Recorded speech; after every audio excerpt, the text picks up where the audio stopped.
allegiance to the flag of the United States of America, and to the republic for which it stands, one nation, under God, indivisible, with liberty and justice for all. Honor the executive flag. I pledge allegiance to these texts.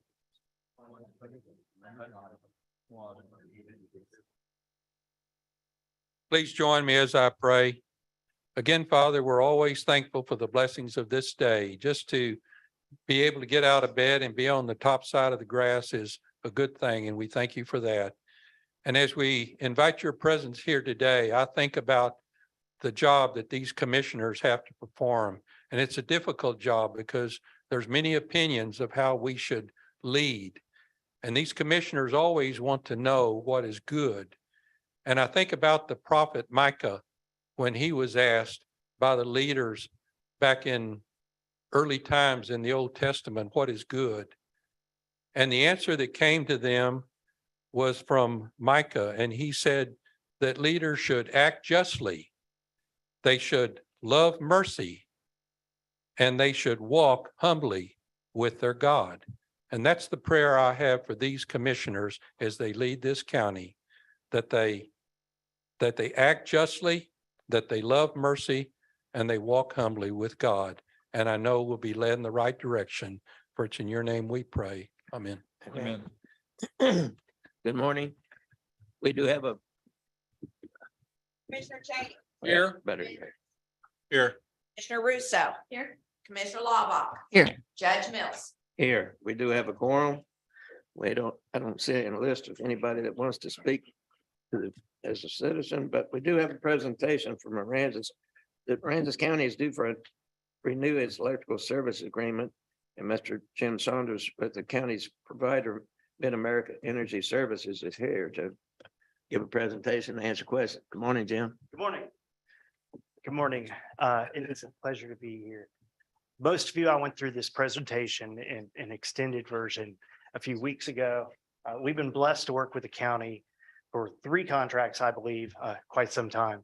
And my job is to make sure that our customers, as well as specifically nonprofits and municipalities and counties and governmental agencies, have the opportunity to understand the market and save money as much as possible and make wise decisions. So I thought it would be helpful. And during this meeting, we talked about, as the world's changing, the time for you to renew your energy is when the market tells you, not near the end of your contract, when you have no choice. And you guys are down here and understand the oil market and the gas market to some degree, and you've seen volatility. I want to give you a brief cliff note. I know your time is precious here today. I gave you some charts and details as to what is happening right now. And your team has been in communication with me over the years. Mike over here does a great job with your airport, and we communicate quite frequently. And so I just want to tell you, he does an excellent job, and he makes sure you guys are taken care of. And all the new folks have been super helpful. So on your handout, the top image is what's happened about a year and a quarter, and the market has exploded for several reasons. One was the announcement of the expedited electric car. It's going to require bandwidth and a lot more power that was unanticipated. Our grid is at peak shy of, well, it makes critical load, but it is risky, as we saw during crisis seasons.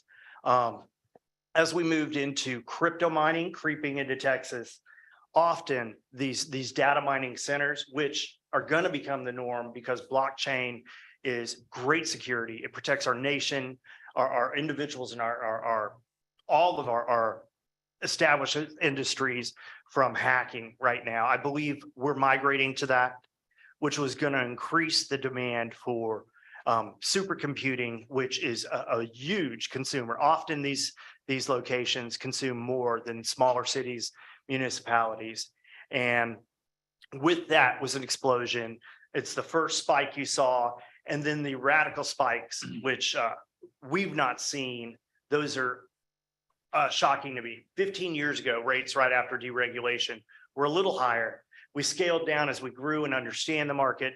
But the volatility now is such that I want you to be aware of what's going on. I want you to consider allowing your decision team to buy when the market tells you. Ultimately, the market goes up and down and we communicate, and I want to make sure you have communications so you can look at a down market and I will go, it's a good time. Nobody could predict the future markets, but it's a lot better than what we've seen. And I am looking at, historically speaking, with the exception of last year, the into 1Q, early into 2Q has been the time for you to purchase a future agreement and lock in the lower rate there to continue on after the rate you have today, which is quite far out. It's about 2 years. I've got family in Victoria and I've got several customers, two of which have actually signed a renewal, a second future position, and then out to a 4-year from now start that extends them and protects them with an unbelievably decent rate. And I want you to consider your behavior change and allow your team to be able to act when they believe the market tells them. And so I want you to consider today authorizing that. And to give you some information here, the first was the chart. Last Friday, I pulled your renewal numbers based on Thursday's usage. And so they're extended terms all the way out to 84. I do not recommend at this time going that far out. The time value of money just doesn't make sense. And based on on-site battery storage, utility scale battery storage, and technologies regarding microgrid and demand response could very well be in place enough to where the rate drops back to where we want it. But meanwhile, the terms from 24 to 60 at this time appear like they're reasonable. I would never say, I'll offer advice, but I will never, say this is the total suggestion. I'll give you 2 or 3 that I would consider for my family business. And then your team can go, let's hold and watch, or we'd like to execute now. And the goal is for you to give them the authority to make that decision when it is cost effective and protects your dollars ultimately, and citizen dollars around a pretty sizable energy expense. Below that, I have a snapshot of rate history. And this is from the past month to show you it's starting to think about creeping up. Because it's such an unusual market, I don't make predictions, but based on last year and let's just say the past 6, 7, 8 years, it's gone down while the market is lower and the cost of natural gas and energy is sizably lower, and also consumption, because Northern Texas is air conditioning and things that drive a lot of consumption, and supply and demand really drives that boat. On the backside, I give you what happened to the market and where we are right now. There's the previous high, which was from Thursday's date on the top, or the previous rate, the market high, which shockingly occurred 6 times all summer long. Often it was 2008-9, back when it was that high.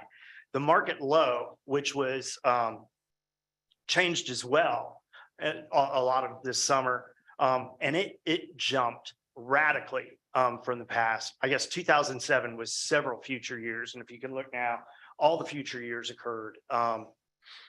I believe 2019, and that's a shocker. Below that is just a cliff note of where you are. You've got pie charts that I gave you during our presentation earlier, and usage and some important data there. What we discovered working with Bert is there was a complication because so many of your meters don't have street addresses.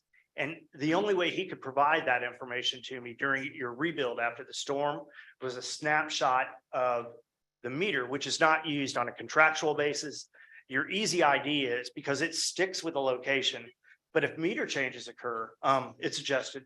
AEP is incredibly attentive to us. Of all the markets we work in, they're the fastest turnaround request for us to get an easy ID, which is how all of you on your electric bills, a designated location and meter is within AEP, a permanent meter with that number. And so we communicated in a different language, and I went to AEP, and it would take 4 hours to 8 hours to get that turned around based on their load. And I wanted to expedite that and create that tool for your team. So their data plus our data plus what their usage name is. And then your team gave me your location specifics, which is slightly different in name. And now they're able to give us that information for a turn on or turn off quick. We're able to turn it around 4 to 8 hours faster and get your power on when you need it. AEP is fabulous for all of your citizens. This might be worth knowing, especially in this market. I gave information. AEP offers a text alert system for if your meter goes down, you know you don't need to call. And also a predictive when they believe it's going to be turned back on. And for you guys and the police department and really everyone, it's nice to know when do they think so I can manage my time and expectations, my employee work base. And I think that'll be a valuable tool that I want to offer to you because many people are not aware of that. And it might be a good thing to somehow put in county, maybe your website or communications with everyone here. And lastly, last week had some significant reads. And these are cut and paste from the URL. So they're searchable by that. But the PUC chair and committee obviously have been working diligently to address a catastrophic issue that occurred, the storm. And they've made some interesting recommendations, which probably they'll protect customers, but there may be a rate increase with that. And I'm going to keep you in the know. I was in communications with our team that worked at governmental relations this past Friday. And as I know something, we're designed to get it to you in layman's terms as fast as possible. So you don't have to run through the industry jargon. Another one was we're moving away with 80 megawatts of distributed generation, and that is good for everyone. It allows for small scale protective generation in local areas, which lower supply and demand and protect the grid in a new and helpful way in a whole lot of areas. And then lastly, the EIA published the Global Energy Crisis News, which may be interesting to you all, or you can just know my job is to make sure I understand it, I build it in, and I act on it and tell you guys as these things occur. I've been in the industry for 15 years in energy efficiency and communications and design for construction on load shed in my family business for 10 years. Before that, we do DOE grants, we do EPA grants on energy efficiency. And so I communicate with those guys who are in the know on a national level, what's going on. My brother was owner of that company. So we talk about it as it occurs for the betterment of me, just in case I ever wander home. That being said, your time's precious. I'd like to give the time back to you, offer a little bit of Q&A if you need me. You've got my number, my email. I'm here to help at any given time. You've got my cell number. If there's issues off hours, you can reach out to me. There are times I'm not available. I do work and reading for disadvantaged children on Wednesday evening, so I'm off circuit there. And obviously church and church related activities. I turn my phone off most of Sunday for that day. So that being said, are there questions? Can I be helpful in any other way? And my recommendation is considering allowing your team to take care of you guys by buying when the market tells you. Mr. Saunders, I know we've been doing business with Mid-America for quite some time. Yes, sir. I can't remember when we started, but it wasn't too long after I became judge. So that's a few years. And so far, we've been extremely pleased with all of our dealings and appreciate you coming down today. Any questions from the Commissioner's Court? I have a couple of questions, sir. You mentioned that there was a meeting that went on. When was that meeting? I'm embarrassed. We do a business review and market review with the folks that we normally, decision makers, as well as the team that I work with daily or frequently. I apologize. I don't have that exact date. I can find that out for you, Pat. Everyone here, or I'm willing to give you a copy of the PowerPoint. That would be good. It will, Pat. So I'll get, if you can give me the email address, I'll follow up with that. I'm on the road back to Dallas, so it could be a little while before I get it. That's all right. And In that, we gave really an extended version of this, of some details around where your meters are and what kind of activities have occurred and kind of who we are. We're owned by Berkshire Hathaway. I manage things such as my personal book. I saw in Edward Jones Cross Street, we got 515 units and they turn on and off. It's pretty demanding. BNSF Railroad, a lot of Warren Buffett's companies. And so we have to invest time in knowing more than the competition. There's a lot of money riding on that. So that's the value I bring. We appreciate your business tremendously. And the other question, and I will appreciate getting the PowerPoint. Thank you. You mentioned the decision makers here with the county, and might be my ignorance, but could you tell me who those decision makers are? I believe Bert has signed the contract, at I least signed the the last one. contract, but I'm not the only one involved. Oh, I'm sure it's an army. You have a young man who I met, interestingly enough, while I was scheduling this appointment that day. He reached out to us. He is your new purchasing guy. And I've committed to him that I'm here to, there's a tremendous education. It's not like buying widgets or just natural gas. I understand that. And so he's part of that team. I'm just sure of it. And I think they'd be better suited to tell you who's on the team, but I can tell you, I'll just forward the exact meeting notes and the list that they were provided to. And also the people on the team. I think I'm able to look at the invite and find out who those folks were. Thank you. You betcha. We did have this meeting that Jim is talking about. It was a Zoom meeting with the Judge-elect Barslow was with us, as well as Mr. Dupnick, being a retired AVP. We wanted some of his input on it, and myself and Tiana as finance. We got notice of the Zoom meeting. At least I got notice of the Zoom meeting. I didn't. No. I thought I did.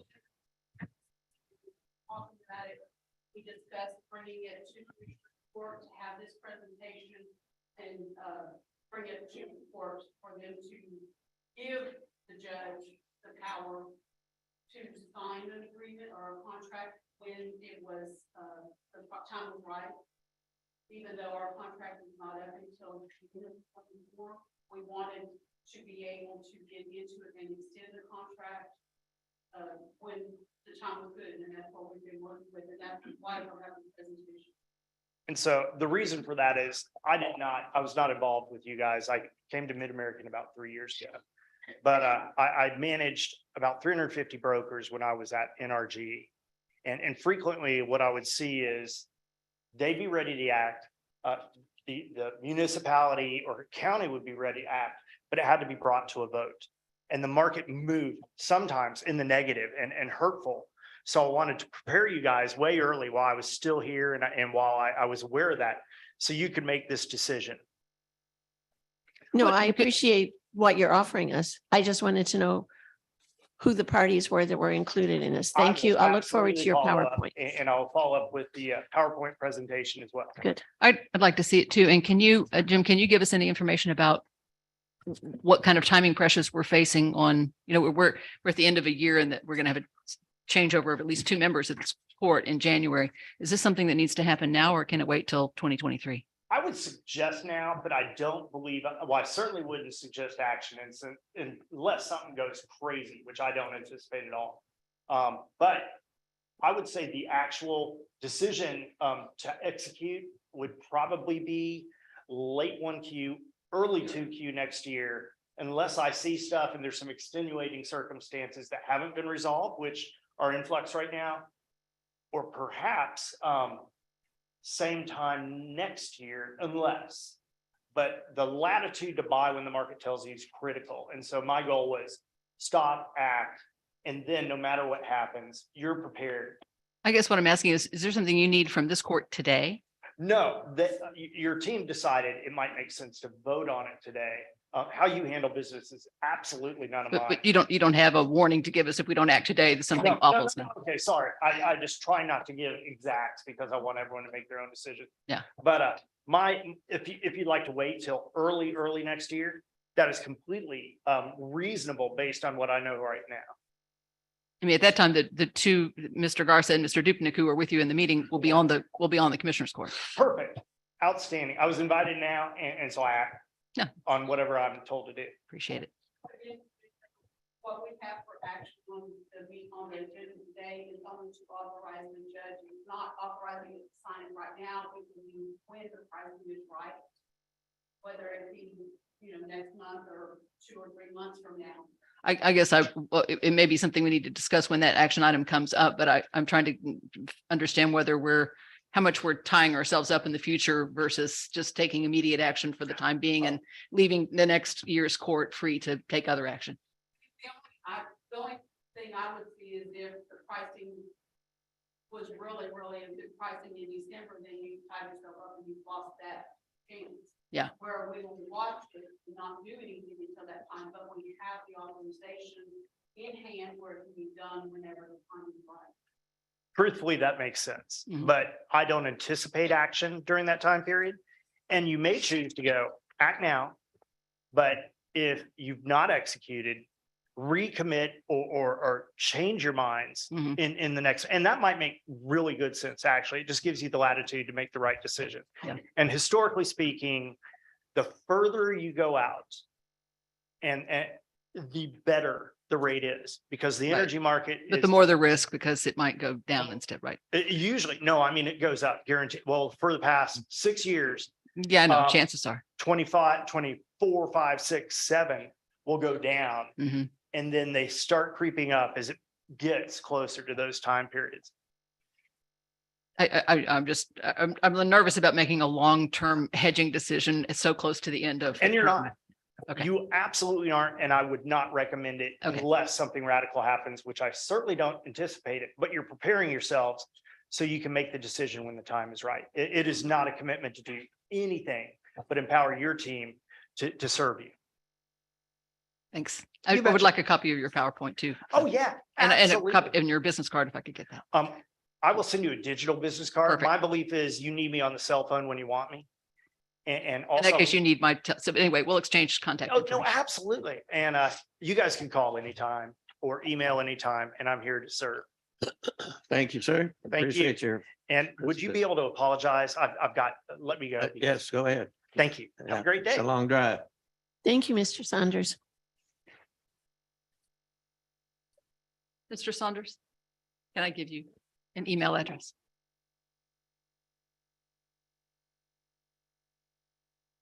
Send me your contact information. No, that's,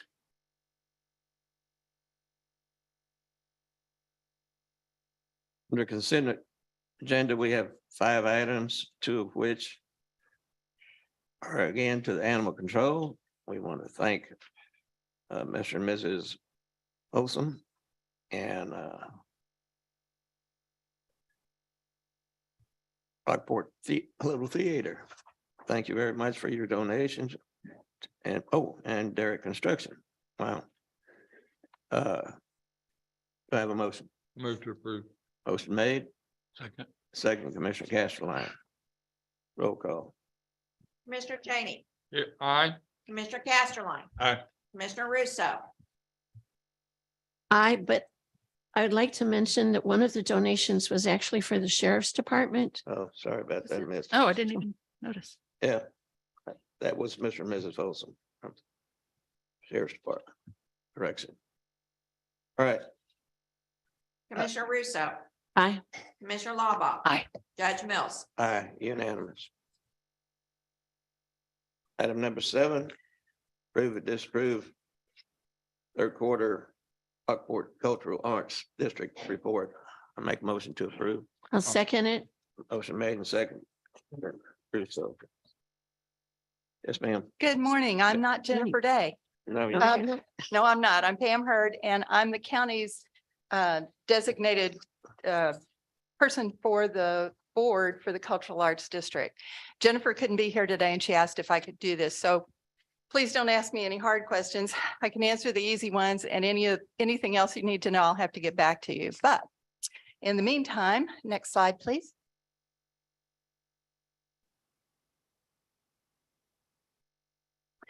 The Railroad Depot project continues. As you may know, we have a new museum in town. It's the Rockport Railroad Depot.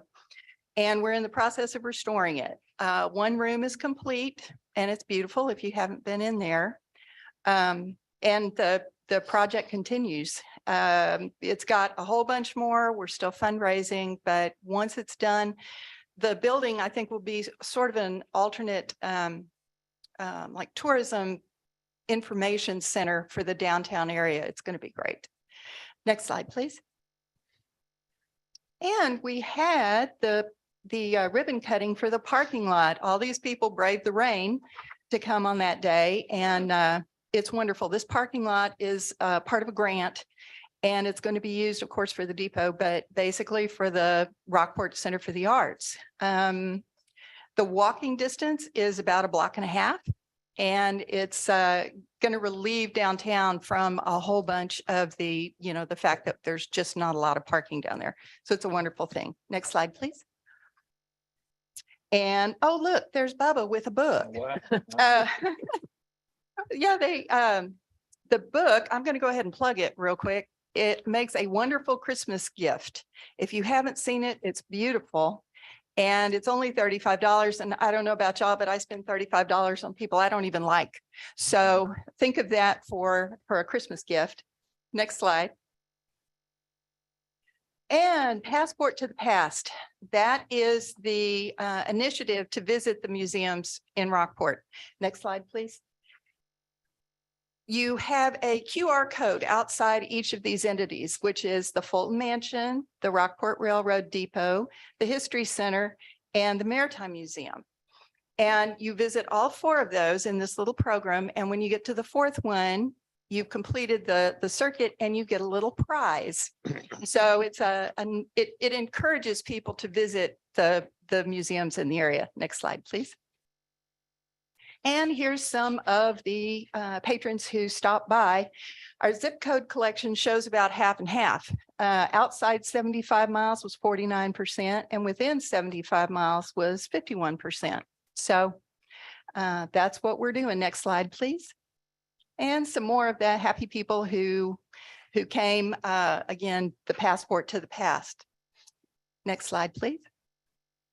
A spittoon. This is a new artifact donation. It was donated by Anita Garrett, who's the daughter of the first county surveyor.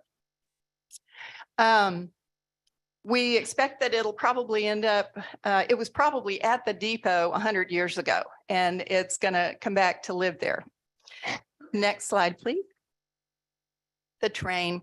I don't know, how many of y'all have seen the train or ridden the train? Anybody else out here? Not yet. Oh, y'all, it's a treat. It's the cutest little thing, and it's meant to pull people. It has been downtown. It's been to market days. And you'll see it. Now, of course, this is run by volunteers so far. And but once the organization is bigger, we hope to have it running on a schedule and have it be quite often, but it's adorable. You can ride in it. And we've had a lot of really good feedback from people that have seen the train. Next slide, please. Cultural Interface Project Update. Steve Russell is doing the sculptures. Next slide, please. The Native American series was delivered to the foundry in Colorado. And so it continues, and there's Steve, and we're really excited about this. Next slide, please. We're expecting it to, on target for fall of 2023, about this time next year. And we also expect it to draw quite a few tourists. Next slide, please. And of course, everything else we do continues. Next slide, please. The district merchant meeting, we stay in contact with a really good communication effort with the businesses downtown, so that it gives us the opportunity to know what areas we need to focus on. And of course, in keeping with our mission, which is to promote art and culture in the district. Next slide, please. Farmers market and makers market, entertainment, market on the Main. Those are all the second Saturday of the month. So if you haven't been to any of those, please come. It's really nice. Next slide, please. And our social media marketing, there's two web pages, two Facebook pages, well, and web pages. One for the Cultural Arts District itself and the other for the Railroad Depot. And so on that, if you go to those sites, you'll see that we are promoting district businesses and organizations, culinary arts and local culture. And they've launched Donica Live. I don't know if anybody has seen Donica Live, but it's hilarious. It is a combination of Donnie Garcia and Monica Clark, who talk about things happening in the district. So be sure and go on the website, on the Facebook page and look at that. Next slide. And these are the financials. I'm not going to go over all of this, and I couldn't answer the questions anyway. If you have any questions, next slide too, please. If you have any questions about any of the financials, Nick Johnson is our treasurer. He would be best to answer it, or Jennifer. But that is all that we have for today. Thank you, Pam. Thank you. Pam, would Commissioner you say what Cheney? the visiting hours are? Saturday, is it not? Saturdays from 1 to 4.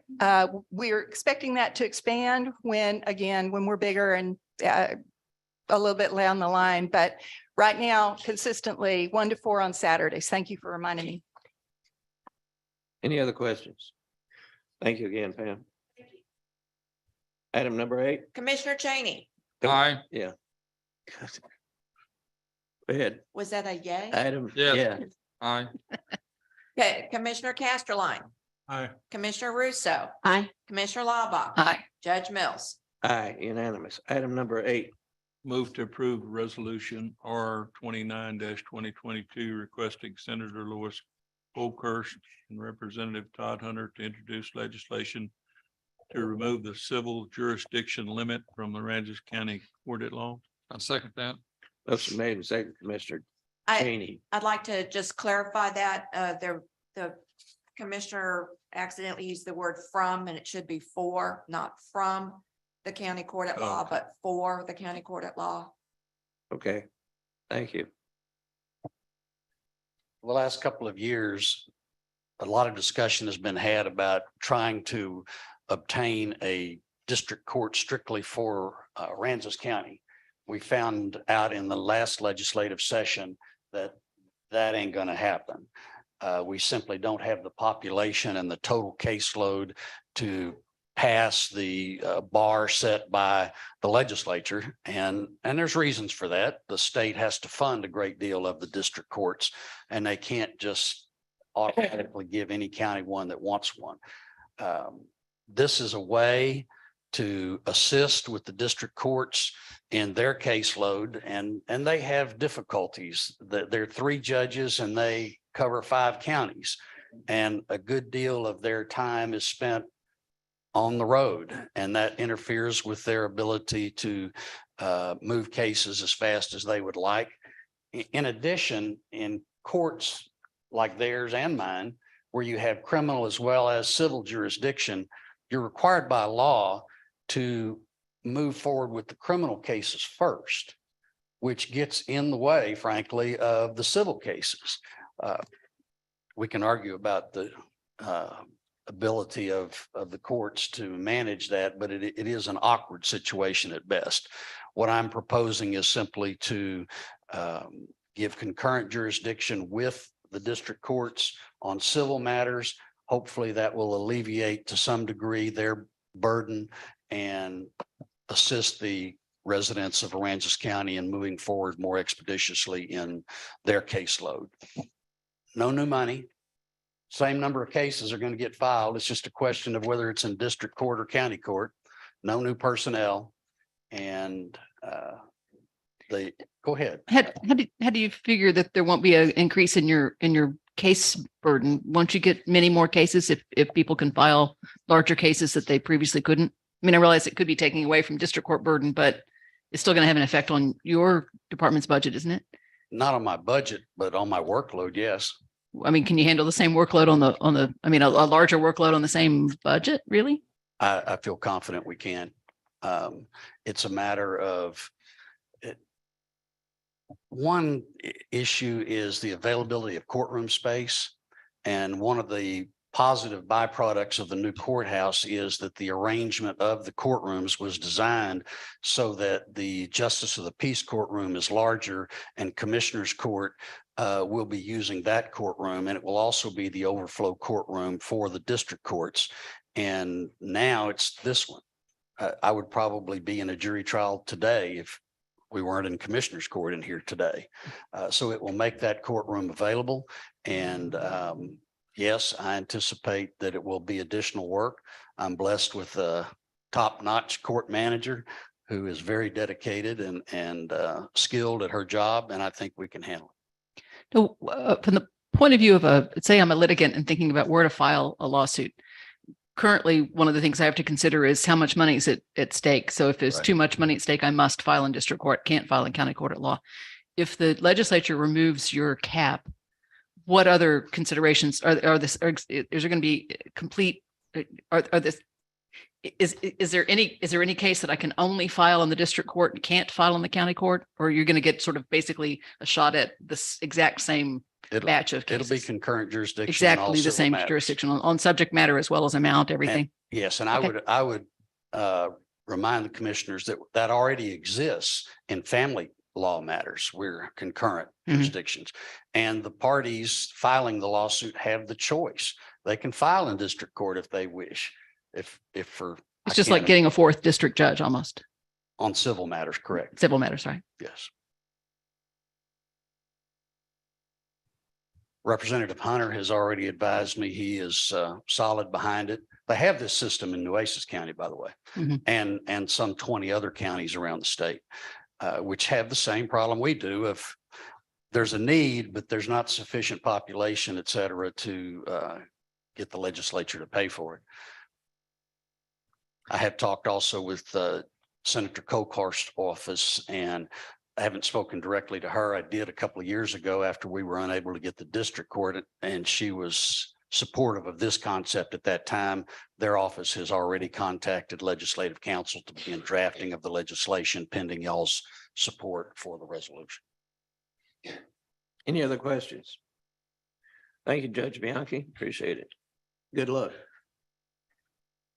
Commissioner Cheney, Aye. Commissioner Casterline, Aye. Commissioner Russo, Aye. Commissioner Lombard, Aye. Judge Mills. Aye, unanimous. Item number 9.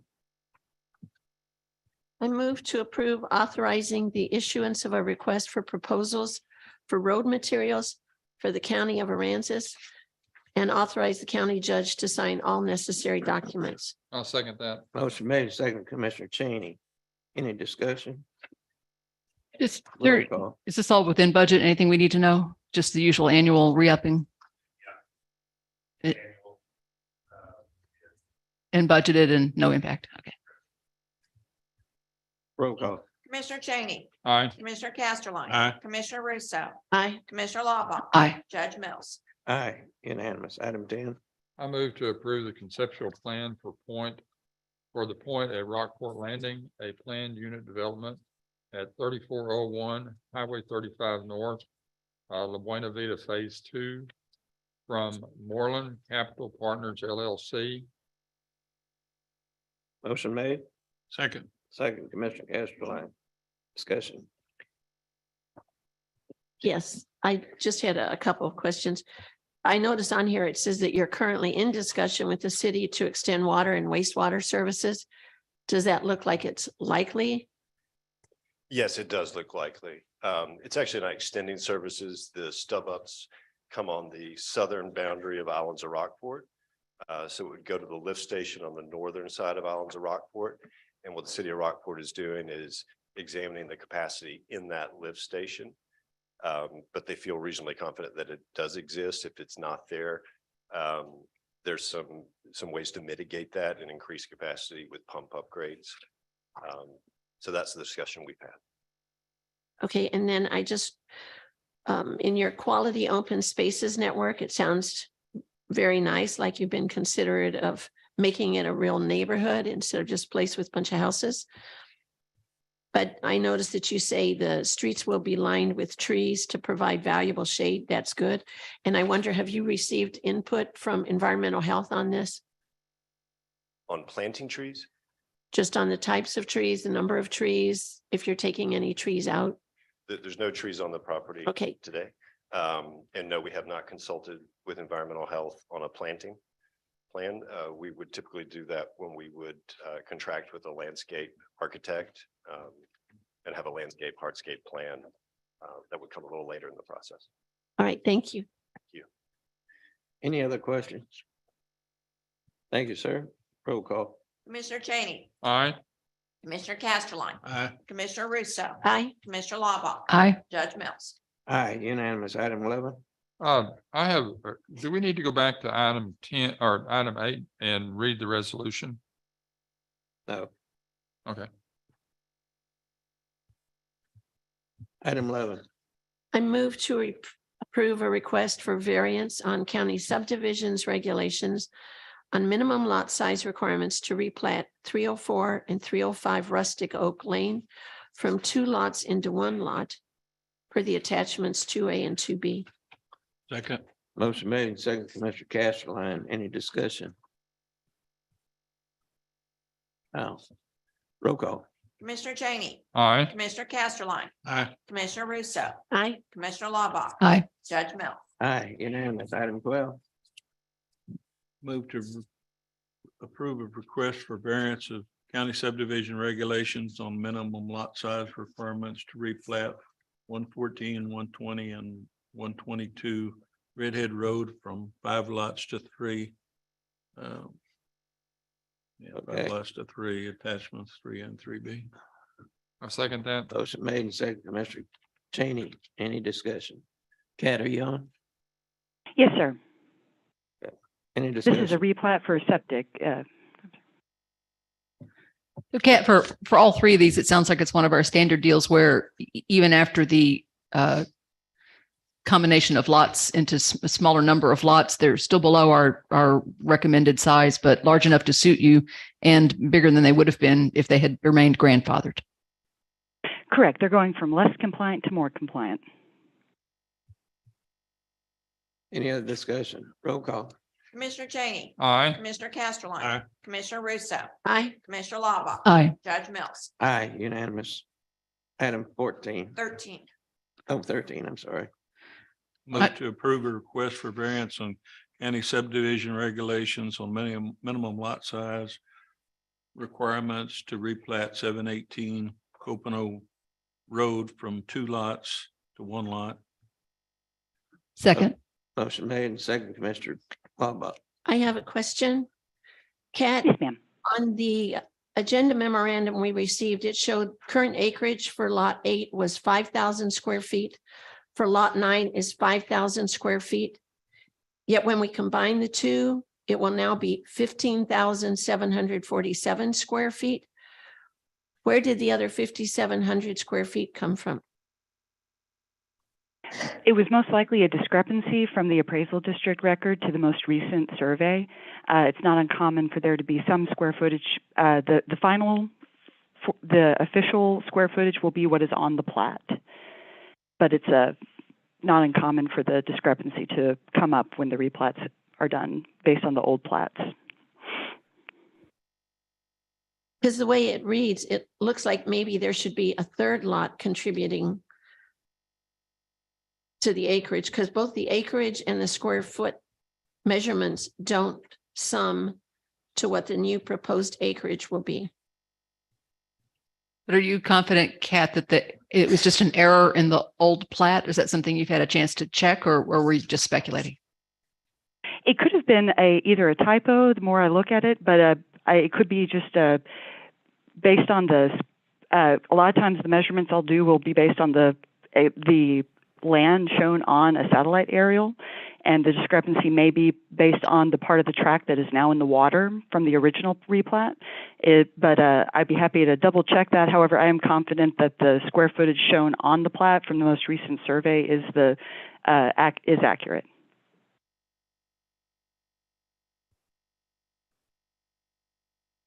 Any other questions? Roll call. Commissioner Cheney, Aye. Commissioner Casterline, Aye. Commissioner Russo, Nay. Commissioner Lawbach, Aye. Judge Mills. Aye. 4-1 against.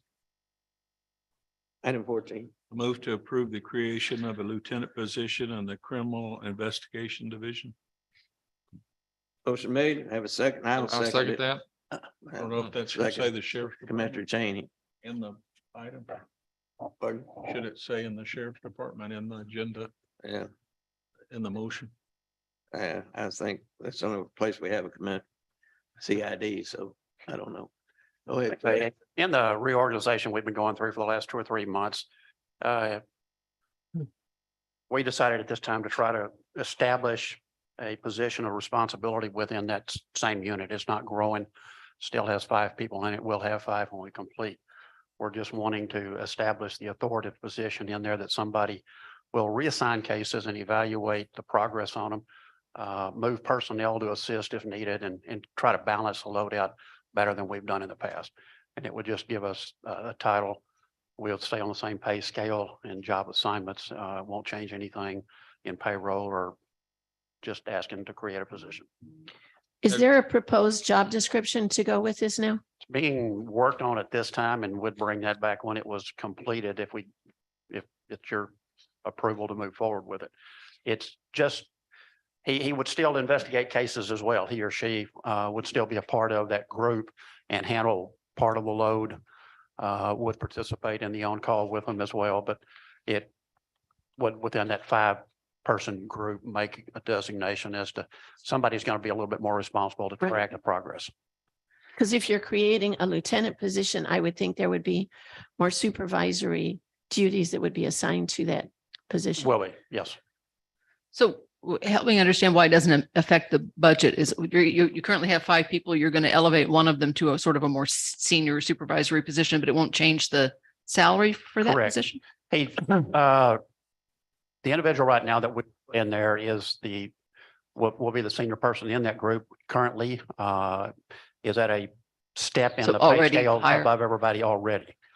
It's just to authoritatively separate him. Didn't want to get into a different, trying to put another grade or scale in our payroll chart at this time because we're mid-year and this is something for, if we look at it, it'd been next year discussion in May or June.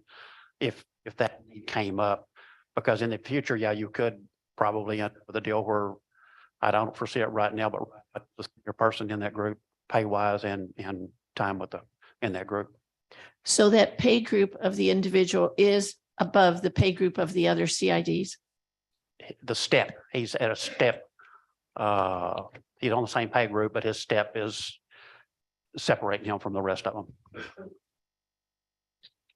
Are there other lieutenants under the sheriff's department?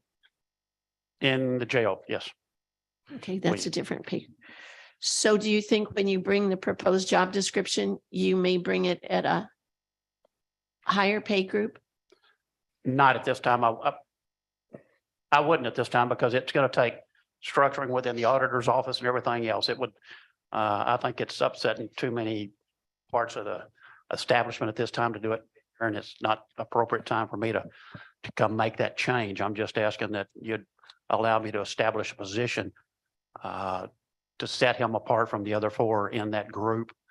And at such time in next year's budget time, if we want to look at that, I think that would be the appropriate time to add a pay scale rather than do it mid-year, because I don't know, there's not a distinction. I don't believe there's a step to move him to without creating a half step or something. Is there no pay group that's above the pay group in which that individual currently resides?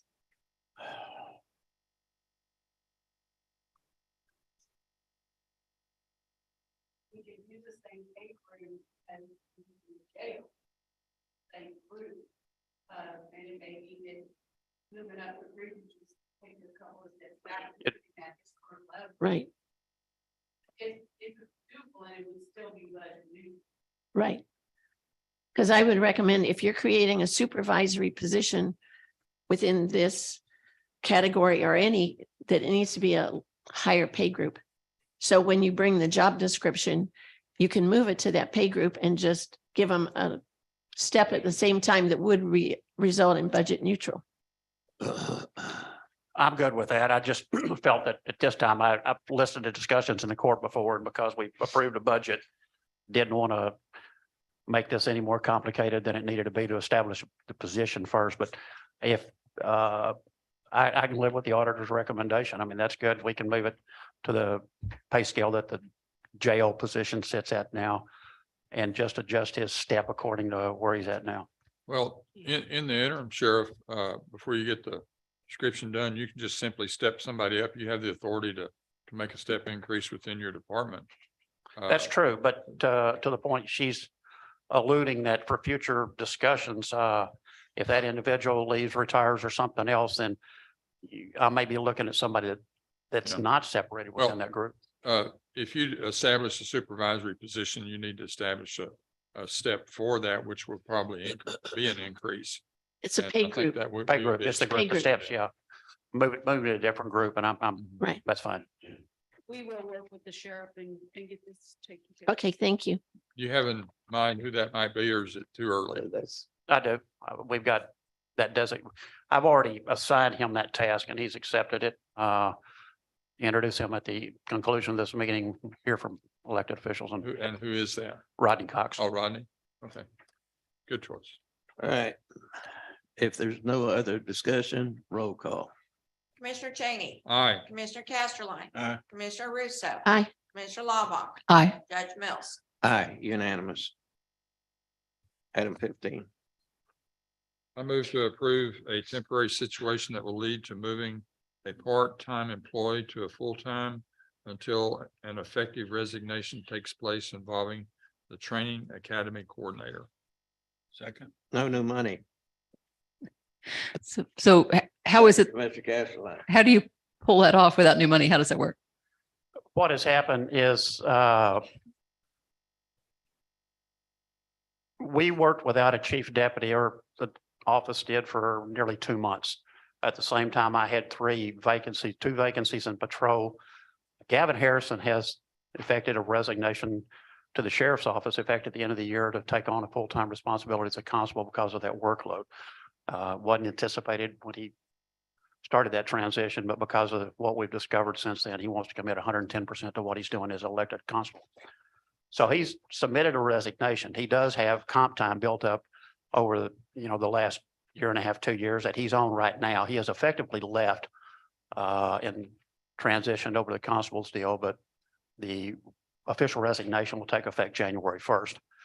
That's when I have a official job vacancy. But Gavin's just on a payroll status right now. The individual that we have offered one of the investigator slots to, because we have 3 vacancies currently right now, and we made 2 offers. The leading candidate that we wanted to bring in through our interviews happened to be a part-time employee. She served this county as a bailiff for the last year and a half. Comes with 6 years experience in CID from Midland County. Be a nice fit for the position. We went ahead and made that offer because in the changes, when I've appointed a new chief deputy, he came out of CID. My training coordinator came out of CID to replace Gavin. He had to attend a coordinators conference in Corpus 2 weeks ago as a requirement for TCO, that they have to make the annual conference. So we had to make that designation, get him in the conference so that our contract provider's license with TCO would remain in effect. And so we were in a domino effect, wiping out the CID group. Out of 5 people, I was down to 2. And so to rebuild that, we've made offers to 2 people, one internally, and the second one would be an external person. We're moving a part-time slot. She's already on the payroll as a bailiff in county and district courts. And she would come over to the sheriff's office, accept a full-time position. But through the attrition of the job vacancies we had with the chief deputy and the patrol positions for nearly 2 months, the money is there in the payroll. Tana had run the numbers, and we're not looking for any new money to carry to the end of the year. But it would put me technically probably a half a person over head count.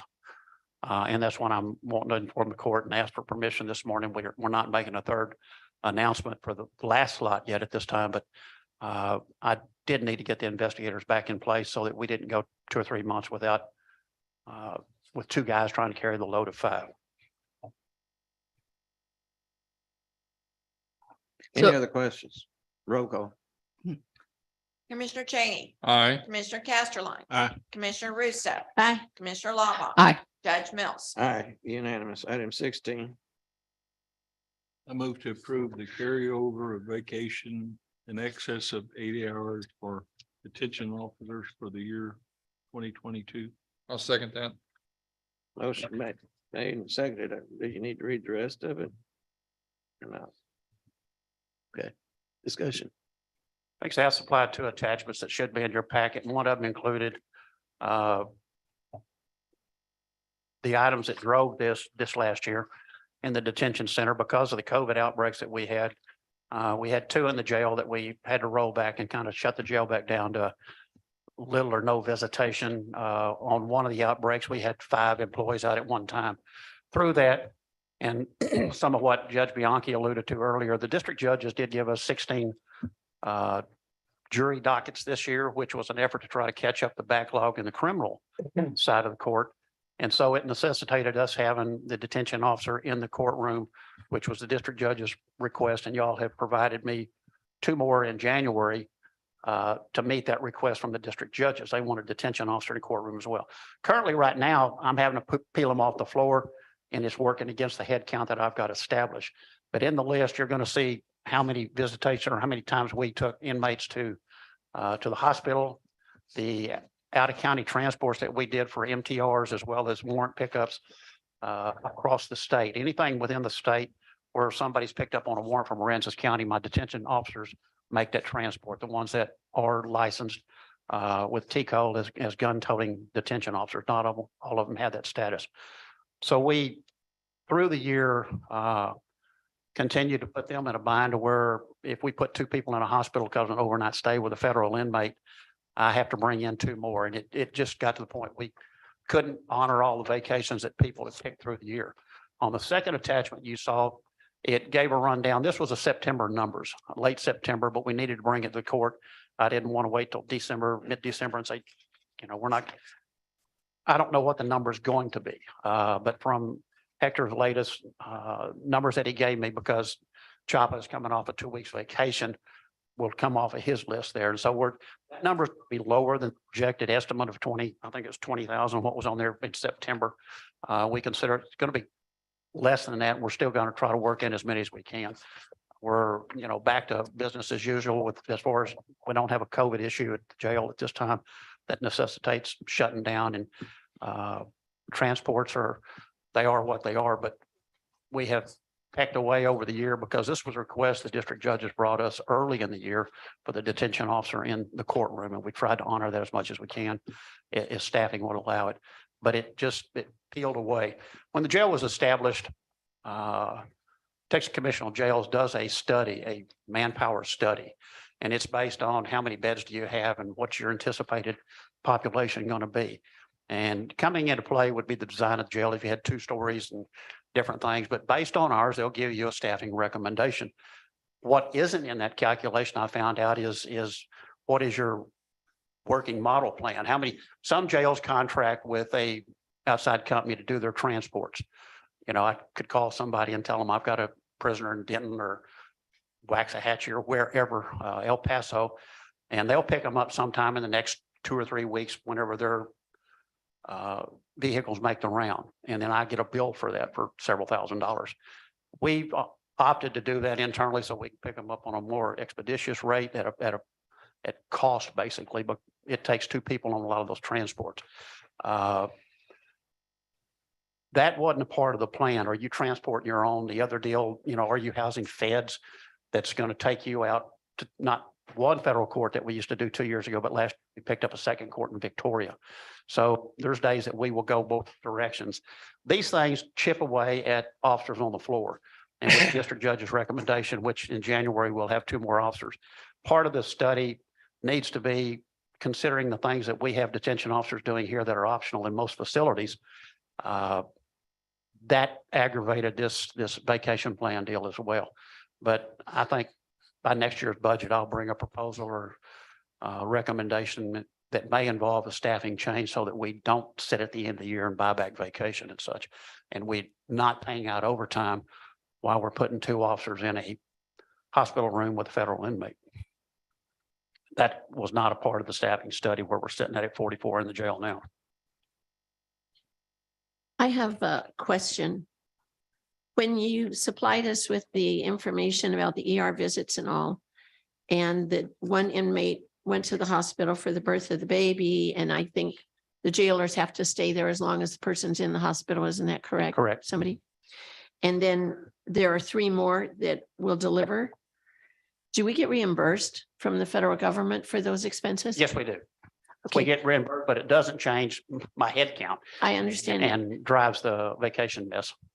And the other item is just that about a year ago or a little more perhaps, I had visited with you and mentioned separately to the judge about a gentleman who has served as a consultant throughout the United States, actually even to the United Nations, and has a long career in criminology, teaching, consulting, working in Texas, in Louisiana, in other states, and also retired military. And he was willing to do a voluntary consult with you to help with some of the staffing issues at the jail. To my knowledge, he has never been contacted about that. And I noticed that you put in your agenda item that we may need a study, or you're going to get a staffing study needed to avoid the issue. And I would certainly recommend, if he is still interested, you might want to contact him. I'll take that under advisement. I did when I filed to run for office, it's my job to run the jail. I have the Texas Jail Commission as a consultant. And we've got the numbers, Commissioner, as to what drove our activity on this deal. But outside advice is never a bad deal. It'll pay off in a lot of avenues. The caution that we have sometimes is without knowing him background or where he's from, I don't want some recommendation that he's going to get upset when I disagree or the jail commission says no. But I can reach out to him and find out where he came from and whether depends on where the background and experience comes from as to whether or not it's going to be applicable to Aransas County in the state of Texas. The jail commission is a unique governing body in the state of Texas. The real irony within the state of Texas, the Texas Department of Corrections doesn't fall under the jail commission, which is a very irritating point to me. The same legislative body that set up the jail commission that regulate what the counties do, the state doesn't follow the same guidelines. And so most of the recommendation and advice that we're going to seek and work with would be the jail commission, so that we would be in compliant with what they're doing. But I still have that name and number. Yes. Any other discussion? Discussion. I think I made an error on this. I have the carryover of vacation, but it's actually the payout of vacation. Is that correct? Correct. That's Okay. only the hours over 80, because our policy only will allow them to carry 80. These employees are subject to losing those hours above the 80. And that was an estimate that was supplied in September by Lieutenant in the jail, and that number in last week. And that's why I provided you with the attachment that number is projected to be lower at this time. And So we're going to pay out everything over 80 and carry over everything 80 and under. And the payout doesn't require any special authorization because you're supposed to do that anyway. No, No? they don't get paid. Oh, that's They lose the, it. okay. that's, So the agenda item does need to have Yeah, something in yeah, it authorizing payout. it's Yes, either a payout or a waiver to carry over above 80. And I don't know what that's just going to push the train wreck down the road. I'd like to add something. I do appreciate the sheriff bringing this to the court. I would ask that we table it. There are other departments that have the same situation, and I would say that we need to look at all departments rather than just singling out the detention center and have some better information to bring back to court at the next meeting. We do have not just vacation, but comp time that needs to be taken care of because we have a lot of liability on our books that we need to address. Well, that would also take care of any agenda notice issues because we'd have a chance to renotice it and specify that we're talking about not just carrying over, but paying out. Yes. That and other departments. I move to table agenda item 16. Second, Motion made, second, Yes. Commissioner Blah. Roll call. Commissioner Cheney, Aye. Commissioner Casterline, Aye. Commissioner Russo, Aye. Commissioner Laubach, Aye. Judge Mills. Aye, unanimous. We'll bring it back next meeting. All right, item 17. I move to approve declaring 6 sheriff's office vehicles as surplus and available to reassign to other departments as seen fit, or to trade in with delivery of vehicles budgeted for this year, or possibly sell at auction or trade in with purchase of new vehicles. I'll second that. Motion made and seconded, Commissioner Cheney. Any discussion? This is an agenda item we bring every year at the time when we trade vehicles at the end of the year, surplus or property we have in the property room that courts have awarded to us and we declare surplus. The change this year is that the dealership that we're dealing with through the procurement for the vehicles on the Sheriff's Association is a man named Jim Finley out of the Houston area. And he is willing to take trade-ins on the vehicles. He will look at them, he'll give us a price on them, and it's a clean exchange to where we're not having to maintain them and keep them presentable for an auction at the end of the year. We've always had the auction at the end of the year with county facilities and such, and you'll get whatever the bidders show up and want to bid on that thing. But he did propose to us that he is in a position, he takes trades. We'll be able to dispose of 6 vehicles. We do not know. I've been contacted by 3 other departments with an interest, depending on what kind of vehicles we turn in this year. We only know of 3 right now that are going to go on the block. We've singled out the other 3. It's a day-by-day study, and we're looking at costs that it's taken us to run these things. And if there's something in the list that either animal control, who came forward first, and she's looking for a vehicle to haul food, because when More Than Feed closed, she's having to go pick it up, and she needed an open bed pickup or something to pick up the quantity of food that she's looking for. The second was maintenance. Renee has made an inquiry if we've got a vehicle that would be suitable for them for trips around town. And then Mike Gear called last Friday, and he's looking for something for the airport. If I've got something in that list that's suitable to them, it's a county asset and we can reassign it, I'm good. But I do expect anywhere, probably around 4 vehicles would be declared for to auction or trade in. And I'm just asking for the authorization to declare them surplus and make them available to dispose of it, whatever is the best pricing that we can get. Any discussion? I just think if we have departments that are willing to take them, that would be a great use to recycle them. True, but part of what it will be the chargers, and Right. nobody's looking for that. We had a discussion last Friday for the new juvenile. You're adding a caseworker in the juvenile deal, but that vehicle is already being provided.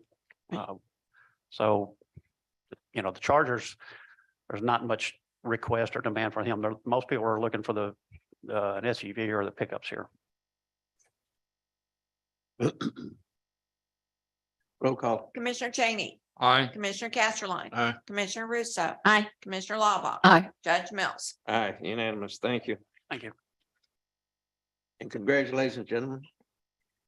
Especially congratulations to Mr. Cox. He's done a fine job for many years with the county. That doesn't mean you can stop being at Little Bay, at Live Oak. Item 18. I move to approve entering into a contract and agreement for detention of juvenile offenders between Aransas County and the Juvenile Board of San Patricio County. Second. Motion made and seconded, Commissioner Casterline. Discussion? Is Judge Bianchi here to answer any questions? Or Jen? Okay, Is this? I have just a couple. Is this a questions. jail issue? I assume this was I thought this was something like our taking federal prisoners. Is that not right, No. Sheriff? Okay, go ahead. Sorry, Judge. This is the detention center that the memo went out. Judge Mills, I know you saw it, which is the contract with other facilities outside the county to handle overflow or cases. And of course, the rates are going up. Okay, so this is where we have juvenile prisoners, detainees, and we need someplace else to put them outside of the county. So we're on the flip side of the jail situation. Correct. Okay, got it. Thank you. So, and maybe Jen can answer these questions. Is this a renewal or a replacement of a former contract?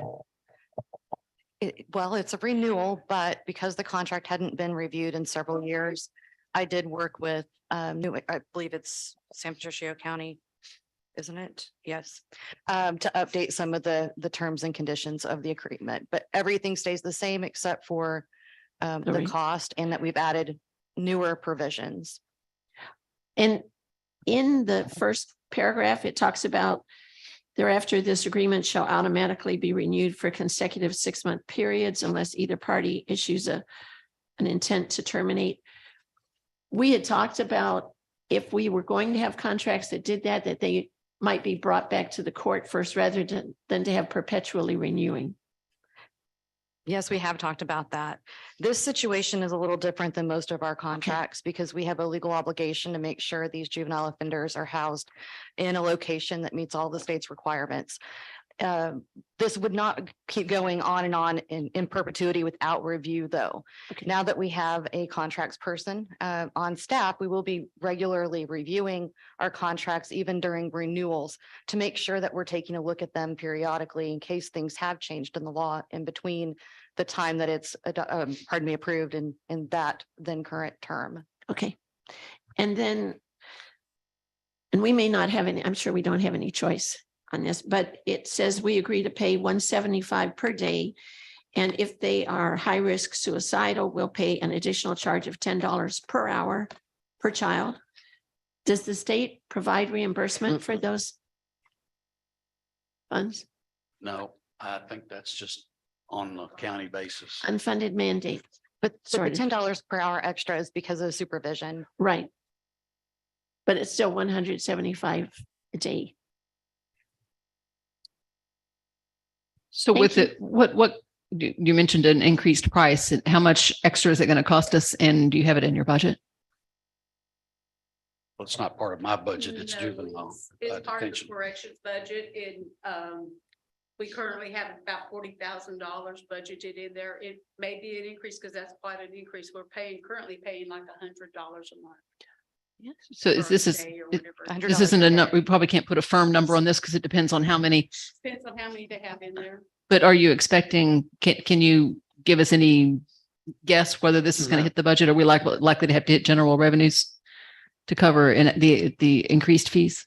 It would probably be increased. It's but gonna that's- increase and it is part of the general fund. It is a department in the general fund, so it may hit fund balance.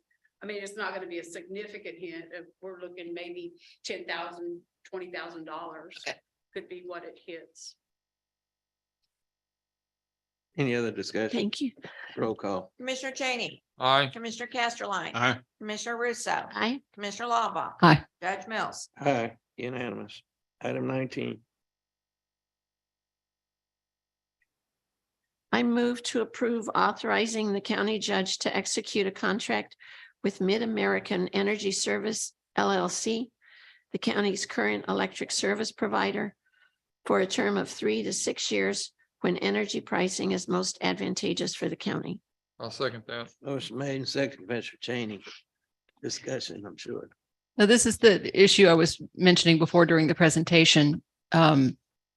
To the extent that we're taking the decision away from the Commissioners Court in general and handing it to either the judge or sort of an executive committee of electrical, consultants, I would be more comfortable if we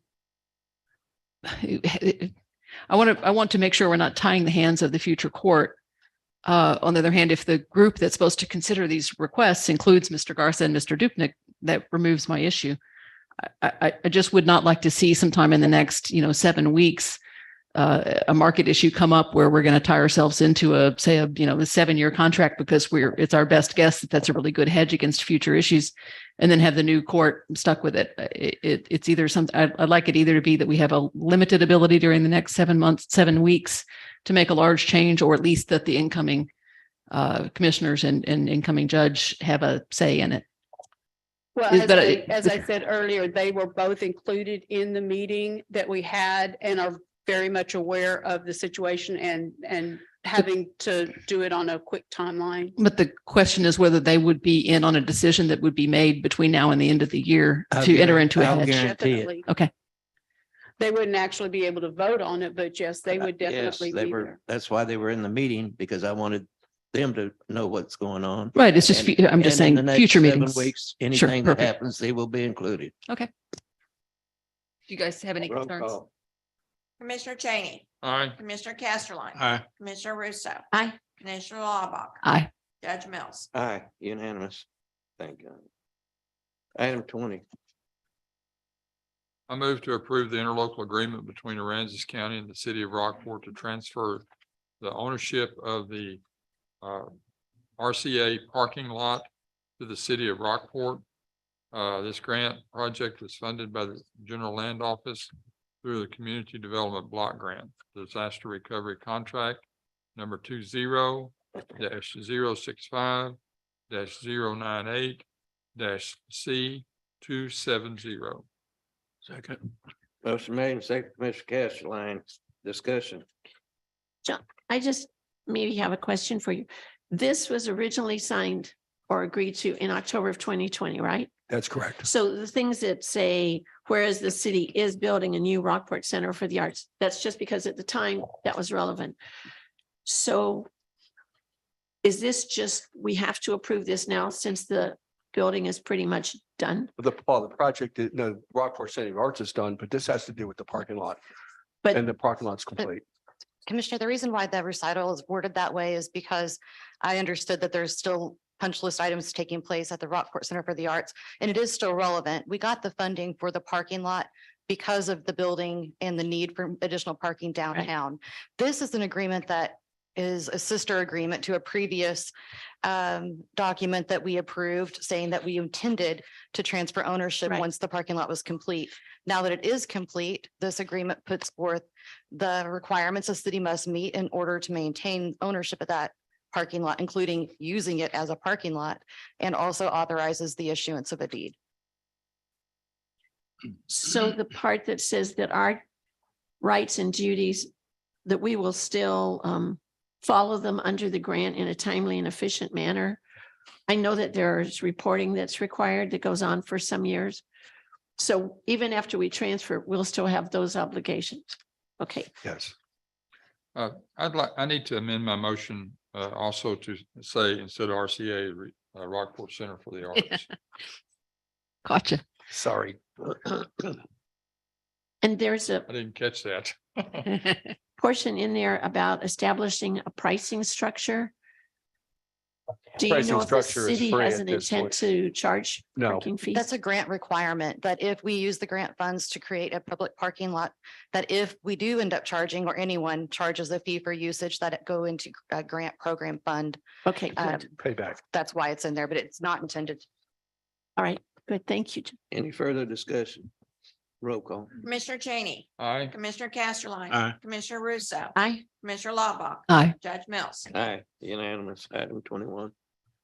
I move to approve the proposed change order number 1 from the construction contract with KC Lease Services, DBA Matagorda Construction and Materials for the general land page 4 and 5 Office Community Development Block Grant Disaster Recovery CDBG-DR project number 20-065-098-C270 Copano Heights Streets Ditch Drainage Improvement Project and no additional cost to replace asphalt driveways base with limestone driveway bases.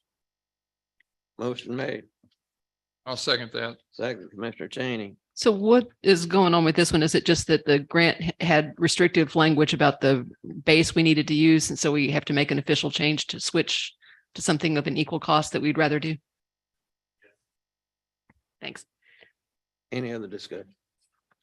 Roll call. Commissioner Cheney, Aye. Commissioner Casterline. Aye. Commissioner Russo, Aye. Commissioner Laubach. Aye. Judge Mills. Aye, unanimous. Item 22. I move to approve the September 2022 indigent healthcare report. I'll second that. Motion made and seconded. Any discussion? Roll call. Commissioner Cheney, Aye. Commissioner Casterline. Aye. Commissioner Russo, Aye. Commissioner Laubach. Aye. Judge Mills. Aye, unanimous. 23. Move to approve authorizing the county judge to execute the depository contract for Aransas County a two-year renewal agreement with Prosperity Bank. Agreement will amend the terms of the original depository contract dated November 10th, 2020 as follows. One, add the provision that the Prosperity Bank will now hold the county's safekeeping account. And two, accept the renegotiated rate for the two-year term. Motion made, I'll second it. second, Commissioner. Cheney. I just have a quick question. Okay. Could you explain safekeeping? The safekeeping is, I don't know if there's actual physical papers, but when I buy investments that are outside of the depository bank, like CDs or agency bonds or those kind of things, somebody has to keep them in a custodial account. Okay, Currently, one of my broker dealers is keeping it, and I would rather have it at the depository bank. When we went with the depository bank, which is Prosperity, they did not care to do that at the time. And so I have convinced them to do it now, which is a lot better. And Okay. per statute, that's where it should be. great. Thank you. So the renegotiated rate, does that just move funds that you previously paid to brokers and you're going to pay it to Prosperity instead? So it's no budget impact, or is there actually a change in what we're going to pay? The bank fee, the charge for safekeeping will be a little bit more, almost twice as much as what I'm paying now. But I think that the money we have in bank fees for this year and probably what we have set aside for next year is probably going to cover. We don't always use what we've set aside for bank fees.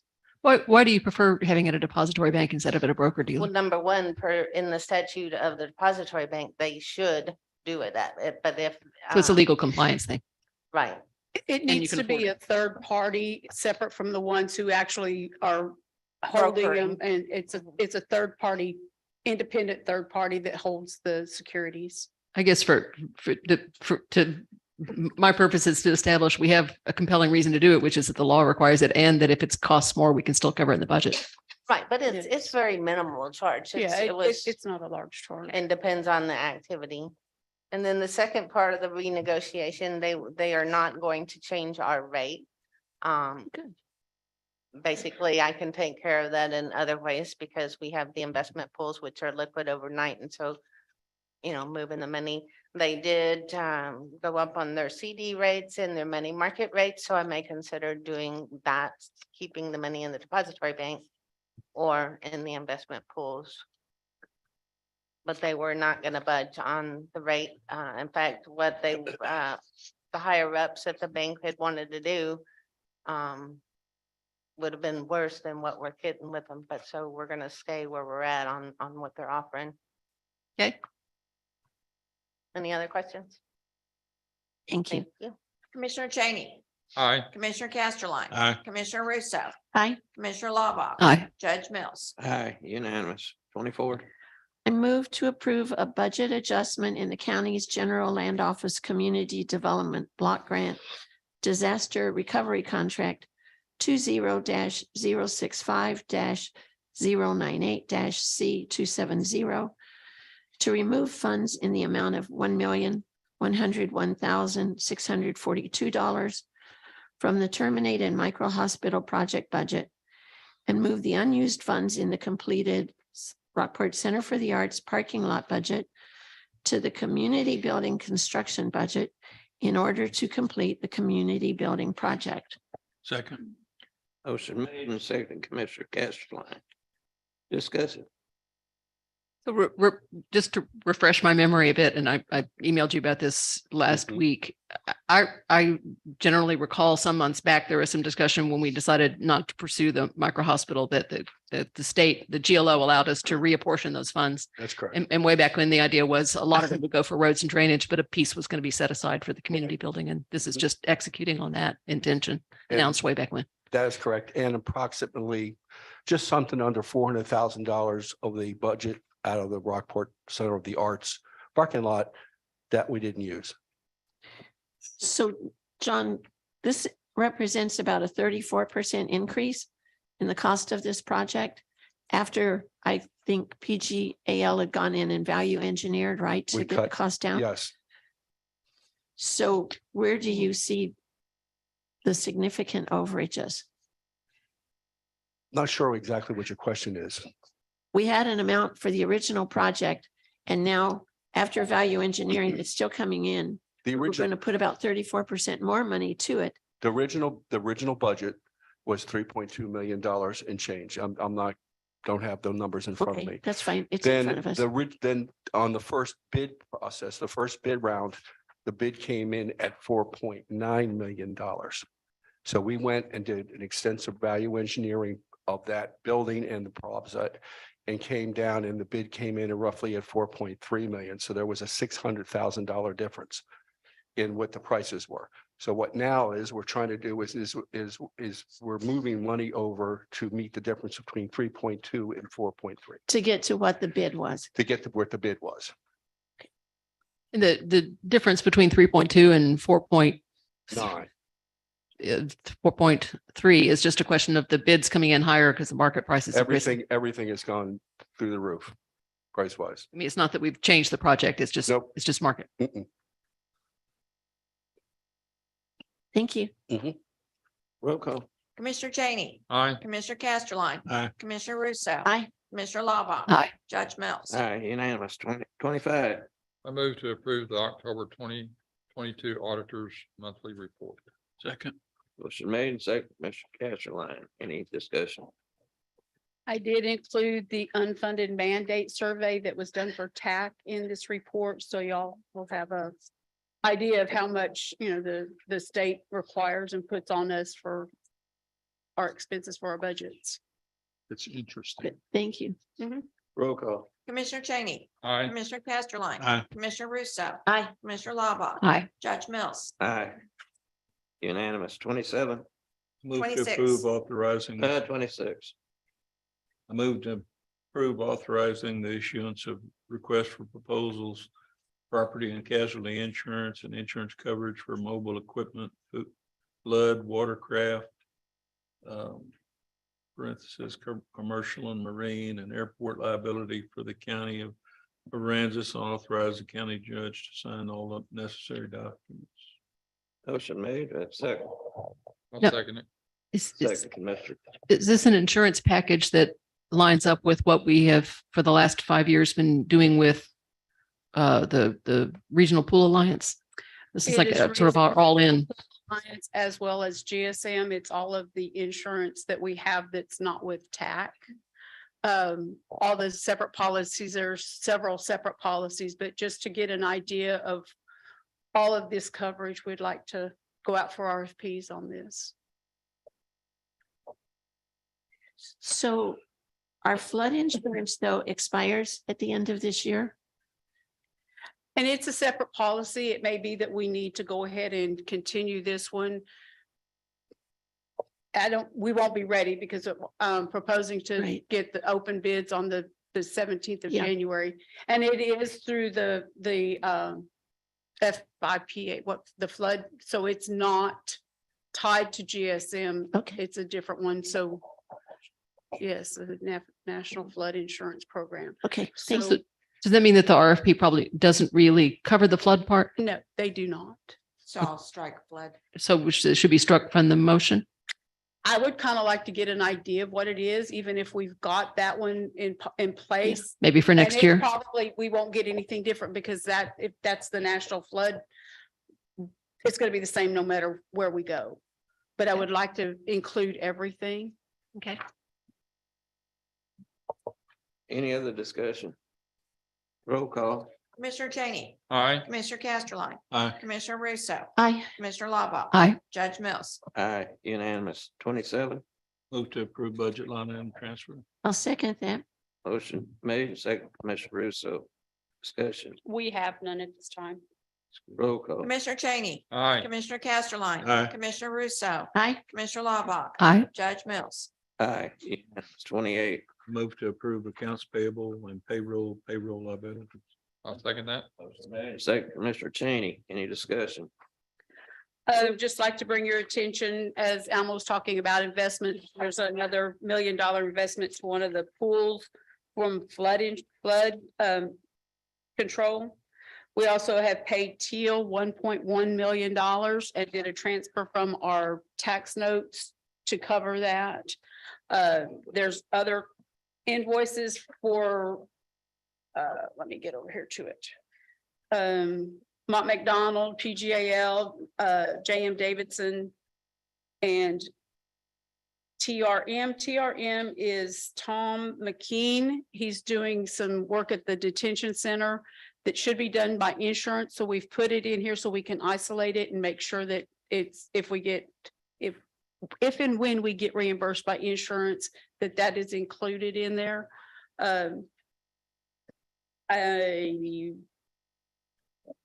That's all that I can think of, except for, if y'all may have noticed, there was a large refund on the venue and hotel motel funds. Treasurer's office has worked on that and found that we needed to refund. They were paying incorrectly. Okay, any other discussion? Roll call. Commissioner Cheney. Aye. Commissioner Casterline. Aye. Commissioner Russo. Aye. Commissioner Lava. Aye. Judge Mills. Aye, unanimous. We have no reason to go into closed session. Do we want to know reports? I'm getting to that. Well, okay, I'm sorry. There's any reports, any department heads, or elected officials have something to say? Now's the time. Sheriff? I just wanted to, Sheriff, I just wanted to publicly thank Leo Villa, who passed this last week, for his service to the public, to Aransas County in general, both as on the NAV board, but on just being around. He was a real help to City me. Council. Thanks. City Council. Sorry. City Council. City Council, I'm sorry.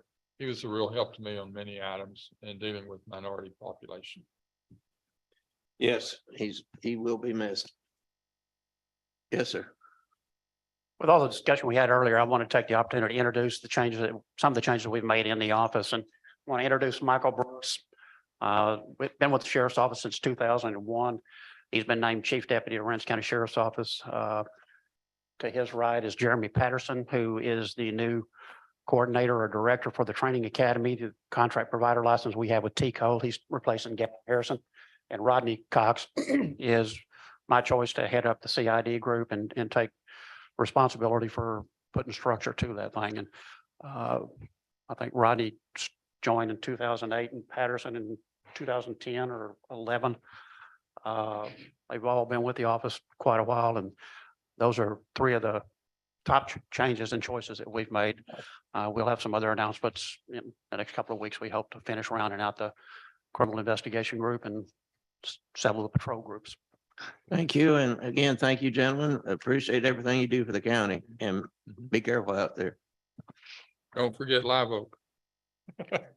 Anybody else?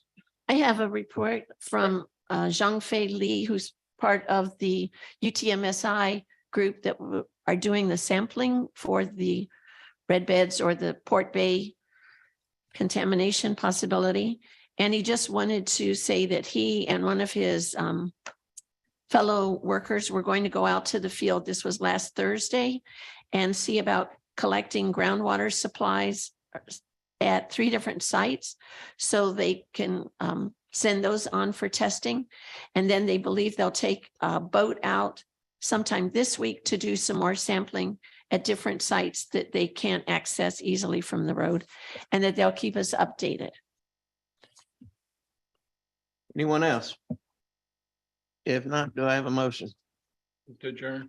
Motion made. To adjourn to Closed closed session. session. Oh, yeah, I'm good. I move to recess into closed session to seek advice from its attorney pursuant to section 551.071 of the Texas Open Meetings Act. Consultation with attorney, closed meeting regarding legal issues related to insurance matters and pending or contemplated litigation or a settlement offer or other matters protected by attorney-client privilege. I'll second that. Motion made and seconded. Roll call. Commissioner Cheney. Aye. Commissioner Casterline. Aye. Commissioner Russo. Aye. Commissioner Lava. Aye. Judge Mills. Aye, unanimous. Thank you. And if you want to come back, wait outside, but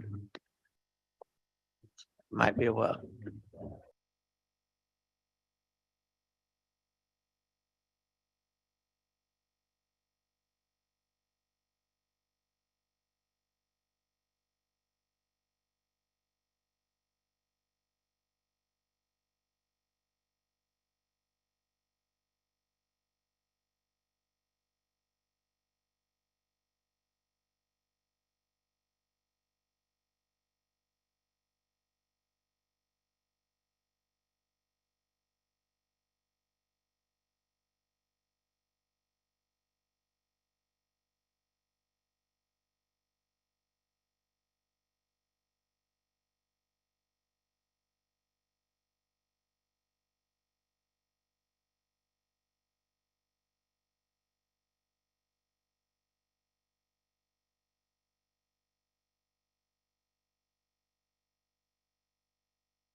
I have a motion to reconvene into open Do we have any session. motion? Are you turned on? Okay. Microphone, I wasn't on. Go ahead. I did. All right. I move to reconvene into open session. Motion made and seconded. Roll call. Commissioner Cheney. Commissioner Casterline. Aye. Commissioner Russo. Aye. Commissioner Laubach. Judge Mills. Aye, unanimous. All right, we're in open session. Do I have a motion?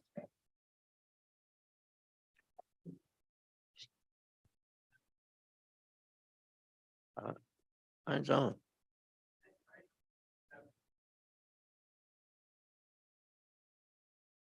Commissioners, I would be happy to read the motion for you, as we previously discussed. This will be what we request, and then you can decide whether you want to vote this way or not. A motion to approve the engagement letter with Lloyd Gosselin for legal services related to claims for Hurricane Harvey and authorize Judge Mills to sign the engagement letter. You get the first. Well, you're the first, your first motion. I'll second. Motion made and second, Commissioner Casterline. Any discussion? Roll call. Commissioner Cheney. Aye. Commissioner Casterline. Aye. Commissioner Russo. Aye. Commissioner Laubach. Judge Mills. Aye, unanimous. Item number 2. The second. Motion to remove the Regional Pool Alliance from managing the aquarium project and authorize county staff to work with the Friends of the Aquarium to determine how the project should move forward. Motion made. Have a second? Second. Second, Commissioner Casterline. Roll call. Commissioner Cheney. Aye. Commissioner Casterline. Aye. Commissioner Russo. Aye. Commissioner Laubach. Judge Mills. Aye, unanimous. Do I have a motion? Move to adjourn. Motion made, second, Commissioner Casterline. I think that's unanimous. But if you want me to call roll call, we'd do it. Commissioner Cheney. Aye. Commissioner Casterline. Aye. Commissioner Russo. Aye. Commissioner Laubach. Judge Mills. All right. All right, thank you. Have a nice day.